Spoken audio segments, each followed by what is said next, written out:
Greetings, this is Emily and I'd like to welcome you to this uni-edit video. How do EIL, EFL, and ESL relate to academic research writing and journal papers? Why the confusion? While the terms may sound similar, they each refer to something different. We will explore the distinct characteristics of EIL, EFL, and ESL in order to clarify the important differences between the terms. They are all terms about English different from native speakers of English. What is EIL? EIL stands for English as an International Language. EIL is a form of English that is used by people whose first language is not English. EIL is a way of communication across different nationalities and cultures using a common language. For example, Japanese academics, Korean academics, and Chinese academics will communicate at a conference using EIL. English is the second language for all of these people, and yet they use it as a common language, perhaps even when they are visiting another country like Indonesia. EIL is both a type of English and a way of using English.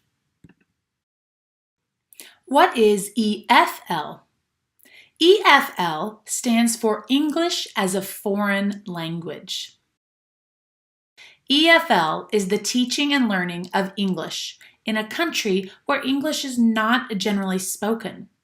An educational visit with the specific purpose of learning English is also EFL.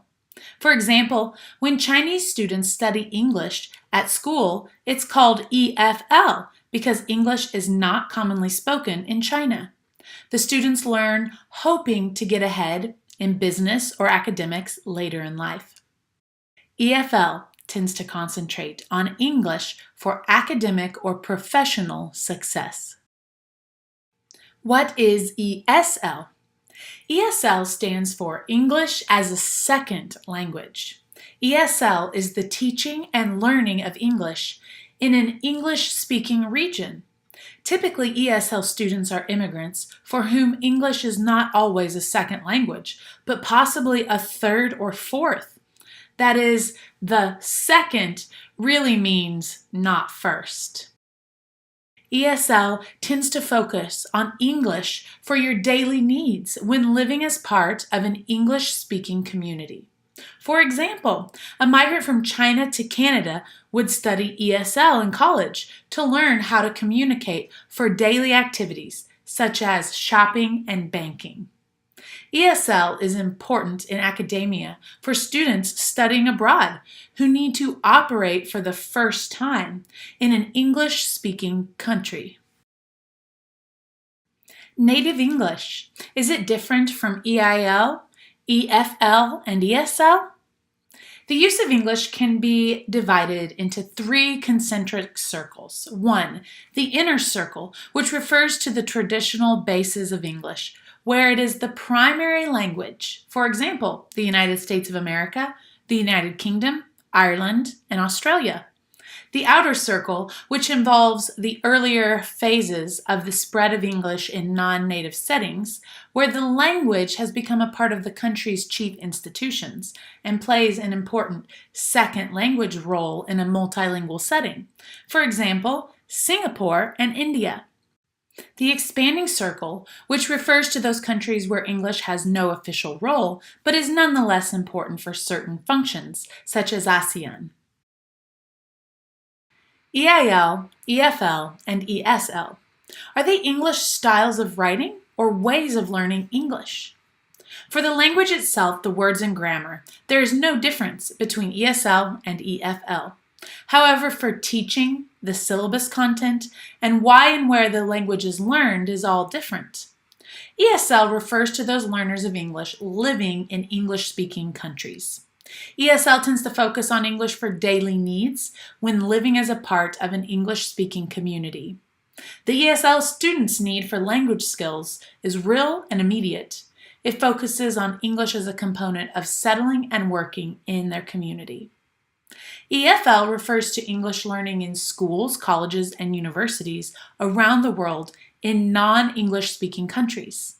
Cultural content is more international than in the typical ESL class. EFL students also refers to those who travel to English-speaking countries in order to study English and participate in the cultural and social activities of the school and community, where they study, perhaps on an exchange program or a study trip. EFL tends to focus on English for academic or professional success. EIL requires correct terminology, grammar, structure, and mechanics. However, typically the vocabulary will be less than the native English speaker. Complex arguments may be written in shorter sentences. Further, country-specific or historical references and metaphors are not used in EIL. EIL typically will have few idioms and expressions too. EIL, EFL, and ESL. Who uses them and why? 10% of the world's population live in English-speaking countries and therefore would be native speakers of English. English is a foreign language for the other 90% if they learn it. Around 10% of the world are EFL users or learners. 80% of the world speaks no English. In an ESL situation, the purpose of learning the language is, to a large extent, for communication and survival. ESL learners are generally better at spoken and informal language. In the context of EFL, learning takes place in a setting where the language plays no major role in the community and is primarily learned only in the classroom. EFL learners focus more on some other aspects of the language system, such as writing. EIL enables routine communication between two groups of people who speak different languages. The emergence of EIL and world Englishes is undoubtedly linked to the phenomenon of globalization. Which is used in journal papers and why? Today, most scientific research around the world is published in a single language, English. If authored in the United States of America, the United Kingdom, Australia, etc., the paper typically will be written by a native speaker in native English. However, many universities worldwide require established and novice scholars, as well as PhD students, to publish in English in international journals.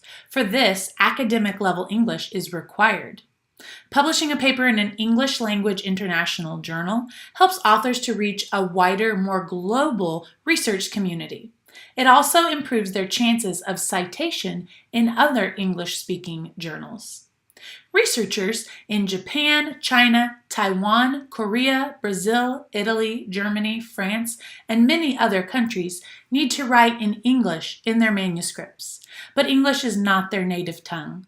What standard of English is required for the journal to accept their paper? Some journals in some fields will accept only native-level English because communication of ideas in that field is only appreciated in eloquent English. Such fields include literature and the liberal arts. However, increasingly, in many fields of research, communication focus is on clarity of meaning and not on eloquence. For example, in the life sciences, EIL standard written English would be considered acceptable in most international journals.